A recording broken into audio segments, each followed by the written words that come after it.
I remember it was on a Thursday. Matter of fact, let's take it back. Wednesday night, I found myself looking at these different YouTube clips and watching different out-of-body experiences and different films that, they used to scare me, and I would watch it and it would blow me away. It would catch my attention, and it used to scare me so bad that I would wonder. My mind used to go in places like, God, is this stuff real? I couldn't understand it because I've never been to that place. So I found myself praying. I remember walking outside of my apartment, and I was walking back and forth with my eyes closed and just started praying. And I asked God, I said, Lord, if you give me an out-of-body experience, I vowed to share your word and to tell the people what I saw. Not expecting that God was going to respond back to that, because I was just praying out. I was just praying, not actually looking for a response. And after that night, the next morning, that Thursday, October the 2nd, I had a dream. And my spirit left my body. It was like I was in my apartment and my spirit got pulled out of my body. And I would go in these different transits, bright color lights. It was white, like the best way I can explain it would be shoo, shoo, shoo, all the different flashing lights. And I appeared before a blue sky with no clouds. It was like a blue place, no land, no trees, no grass, no water, nothing. There was nothing there but a blue atmosphere. And I would see this atmosphere goes millions of miles upon millions of miles where nothing existed. It was like nothing was hidden.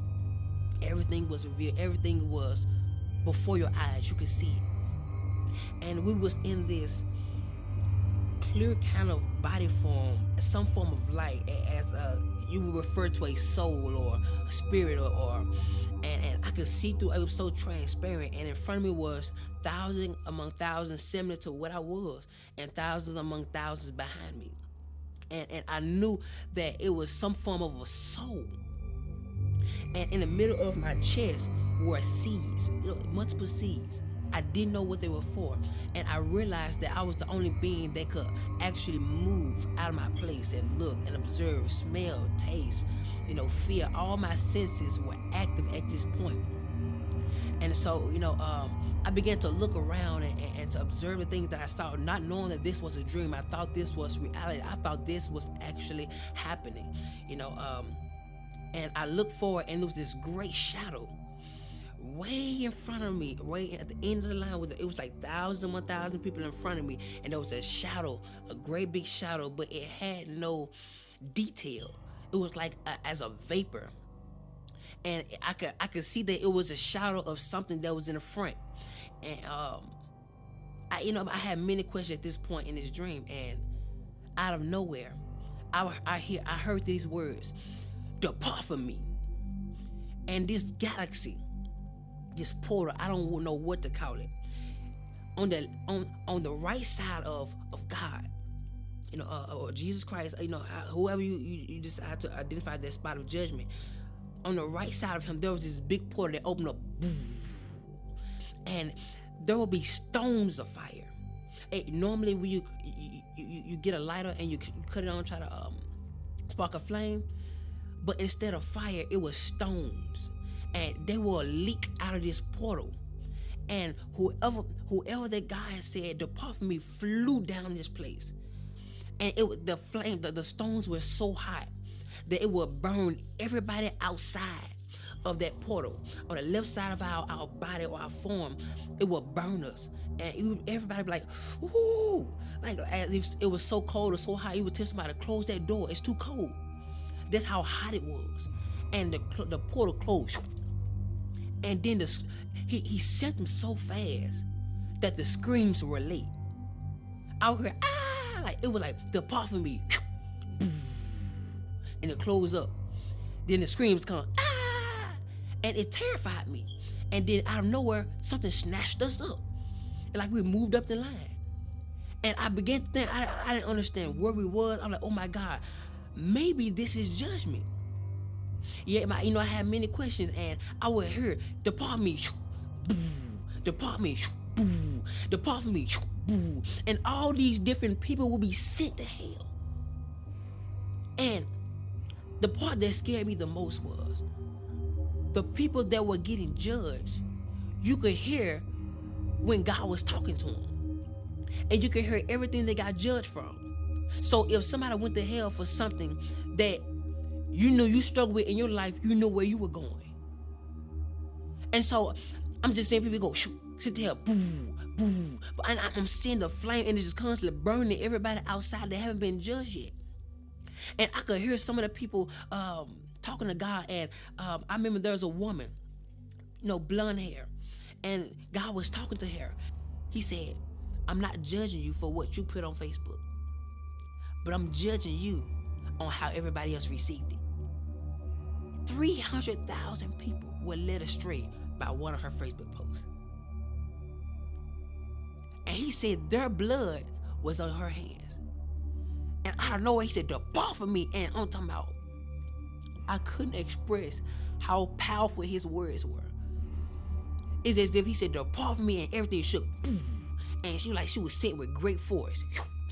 And the portal opened up. Boom. She was going to fly. And it would close.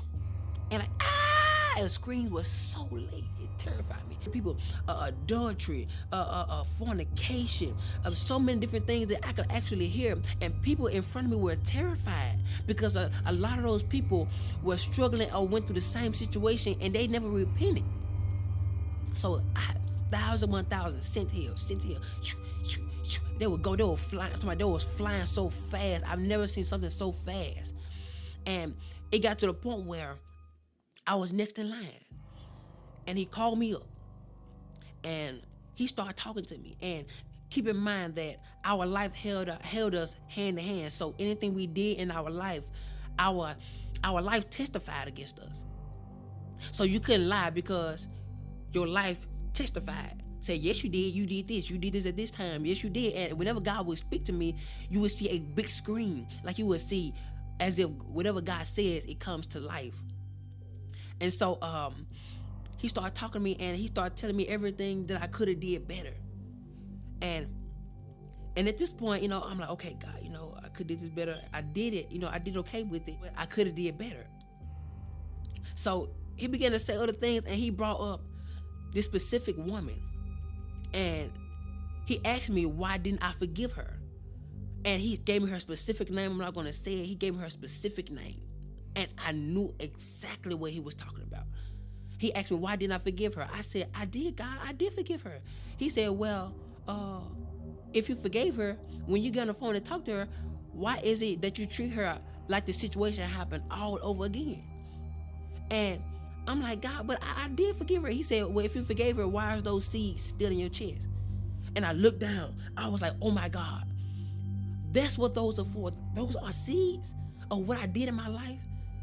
The things I didn't forgive. So he was talking to me, and I was like, oh my God. And he told me, he looked at me and said, because you didn't forgive her, I didn't forgive you some of your sins. And I was like, oh my God. And he started telling me so many other things, and he ain't told me not one good thing yet. And at this point, I'm getting terrified because my mind is starting now going to a place where I'm imagining how hot this fire is going to be when this portal open. And so, I'm scared. I didn't know how to explain how terrified I was. Words can't describe. When you meet God face, words can't describe how terrifying it is to look your Creator face to face. And where there's nothing hid from Him. There's nothing. Your inner thoughts are revealed before Him. Your perception, how you feel, everything that you hosted in this body is presented before Him. And so, I got to a point where I didn't want to hear God no more. I was really turning my head because I was afraid that, it's already made his mind up. I was so afraid. And so I turned my head, and he would just constantly tell me everything that I didn't do right, or I should have did better. And at this point, I knew I was going to hell. I knew it. I was fully persuaded that this was it. So I turned my head, and I was like, I don't want to hear no more of it. My mind, I'm just really trying to imagine how hot hell is going to be. I'm like, oh my God, Lord, I have no more chance. If I go down there, I can't come back. Like, Lord, please don't send me to hell. Please, like, God, please. I'm begging you. And I'm more terrified. I was more terrified than I can express. And so I turned my head, and at this point, I no longer wanted to hear what he had to say, because I knew at this point, I was going to hell. And I would have my head turned, and out of nowhere, there was this one feeling that would come over the interface of my soul. And I would turn my head, and it would go in slow motion, and the tears would fly from my face. And I looked at God, and I was looking at his judgment. What was going to be my judgment? And he looked at me, he said, face to face, you don't get a well done. You get a you barely made it. And he stepped back and said, come. And at this point, I was so confused. I'm like, oh my God. And on the left side of God, heaven would open up, so soft, with brilliant lights. The colors were indescribable. Like colors I've never seen before in my life. It was so pretty, so amazing. And the colors will blossom as they grow, and as they grew, and the heaven will open up so gentle. And I will walk toward that direction, and my hand would go in the portal. And when my hand went through, it got bigger. My arm went through, it got bigger. It was like I was growing into a mature state of a glorified body. And so my leg went through, and it got bigger. And you can see how big I got on the other side.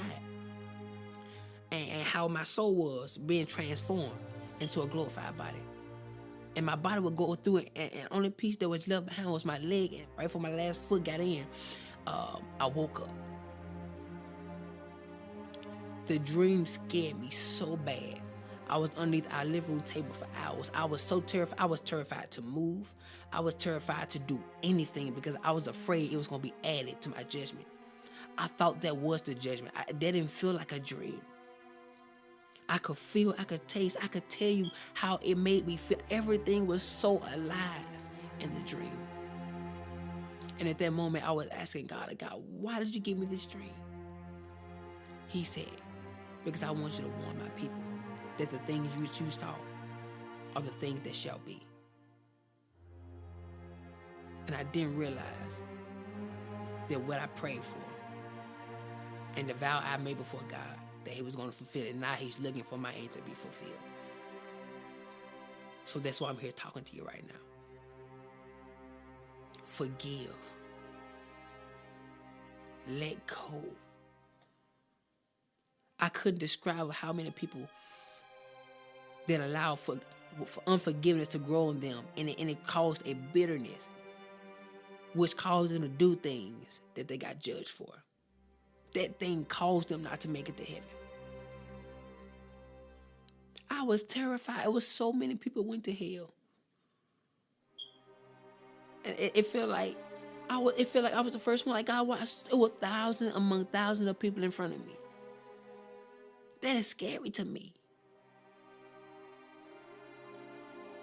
So today I encourage you to get it right with God. Get it right with your fellow friends, your enemies, that church hurt